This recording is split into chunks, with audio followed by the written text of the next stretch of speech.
Today we will be discussing about data-based models, how we can make recommendation systems with the data we have, existing data we have, how we can predict new things to, or we can recommend new things to a user which interacts with the system. One example is you have watched some movies or videos on a YouTube or some other platform, let's say Netflix. Based on your interaction with that, you get some new recommendations, you get some new videos. So how that happens, we can see that with the help of matrix multiplication and matrix decomposition. So the objective is that how we can deal with a large data sets.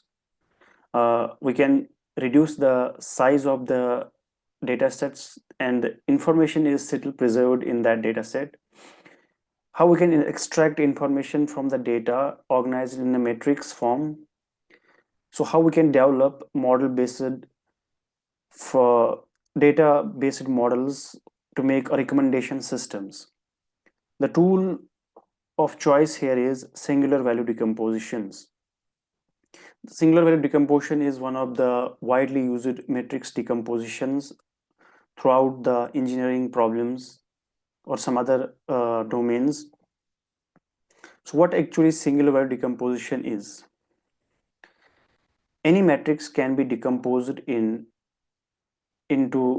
three submatrices, and the information is then divided and obtained with these matrices. Suppose we have a matrix M of order m cross n, and the rank of that matrix is R. Now that matrix M can be written in a spatial form.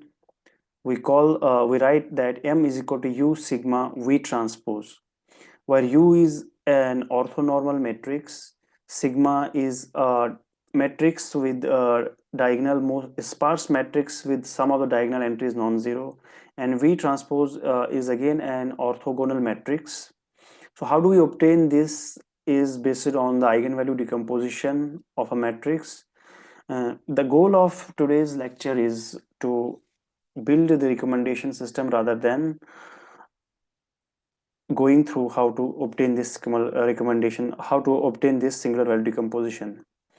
So any matrix can be decomposed into three matrices, and their product gives us back the matrix, original matrix. U matrix is of size m cross r, a column orthogonal matrix. By orthogonal, we mean that if we multiply that matrix, let's say U is orthogonal, and if we multiply that with its transpose, then we get identity matrix. And or also U transpose U, we get identity matrix. We can have full decomposition there. Also, we can have V is also V is also an orthogonal matrix. Now, sigma is a diagonal matrix. So this is what actually singular value decomposition gives us.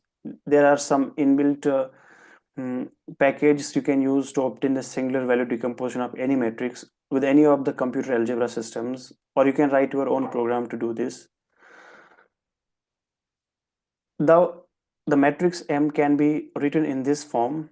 Now, how can we obtain the information from this? How can we perform our goals, as we said, dimensionality reduction, or how can we extract information from this? Our original matrix can be written in this form. This is the singular value decomposition. One example here we can see is we have a set of users, and they have watched some of the movies and gave the rating to these movies. Some of the users have given ratings to some of the movies, and they may have given ratings to other movies, or they may have not watched those movies.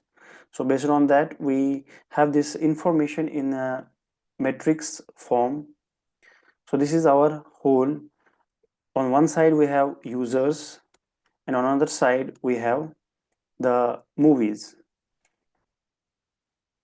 This matrix can be decomposed via the singular value decomposition.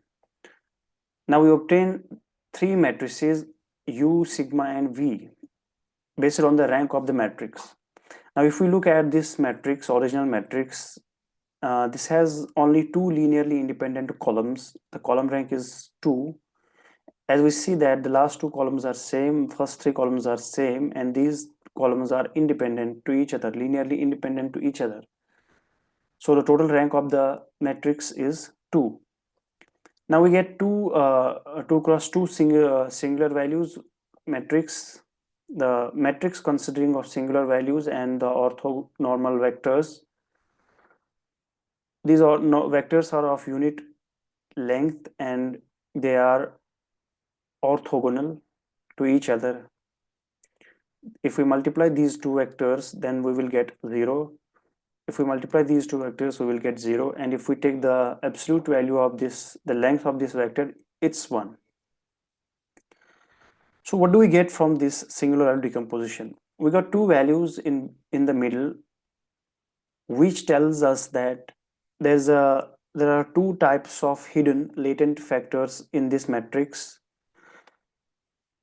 Based on the rank of the matrix, we will get the hidden vectors or the hidden space factors. We call these latent factors or hidden variables or the concepts. Now the U matrix connects our viewers to this concept world. So we have M written as U sigma V transpose, right? Now our U matrix, remember this is a movie rating system. On one side we have users, and on another side we have movies. Our U matrix connects our viewers to the latent space. Right now we don't know what this latent space is, but we got like there are two hidden variables, and based on the magnitude of the diagonal entries of the sigma matrix, we can tell which hidden variable has more importance. So these are sorted in terms of according to their importance. Now U matrix connects our viewers to the hidden or the concept world, and the V matrix connects from movies to concept world, or we can say that our V transpose connects from hidden factor to the movies. Sigma shows the importance of these hidden factors. So what these hidden factors are, these may not be visible to anyone who is using this system. For this we need a domain expert. If we look at the matrix, we can see that there are two types of movies here. So the first three movies and the last two movies, these are of action type, action movies, and these are of kind of romantic movies. So these are two kind of hidden factors which are there in this matrix, stored in this matrix, but not visible directly. We can see them with the singular value decomposition. Now, this is what singular value decomposition gives us. Now, suppose that the same system is there and the rank of the matrix is now changed.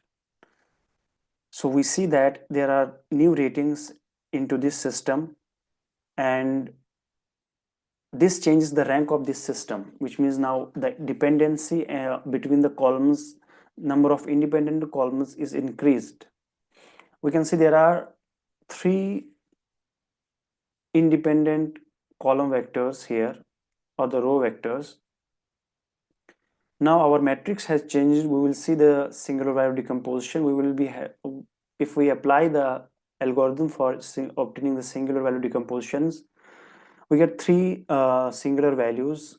These are our singular values, the diagonal entries of this matrix.